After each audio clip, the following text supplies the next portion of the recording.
దేవుని మందిరానికి వెళ్ళి మనం వాక్యం వినేవారంగా ఉంటాం.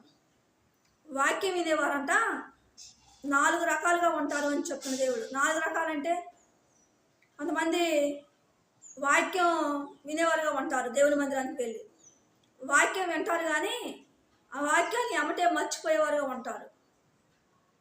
మర్చిపోయి ఈ లోకంలోని అనేక రకమైన పాపాలు చేసేవారుగా ఉంటారు.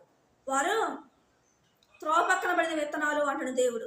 వాక్యాన్ని మర్చిపోయేవారిని, వాక్యం విని మర్చిపోయేవారిని, వాక్యం ప్రకారం జీవించకుండా ఉండేవారిని త్రోవ పక్కన పడిన విత్తనాలు అంటున్న దేవుడు. రాతి నిలబడిన విత్తనాలు అంటే వారు వాక్యం వింటారు, కానీ వాక్యం తెలిసినా కానీ పరిశుద్ధంగా బ్రతకకుండా ఉండేవారుగా ఉంటారు. హృదయం కఠినం చేసుకొని పరిశుద్ధంగా బ్రతకకుండా ఉండేవారుగా ఉంటారు. వారు రాతి నిలబడిన విత్తనాలు అంటున్న దేవుడు. ముండపదల్లో పడిన విత్తనాలు అంటే వాక్యం వింటారు,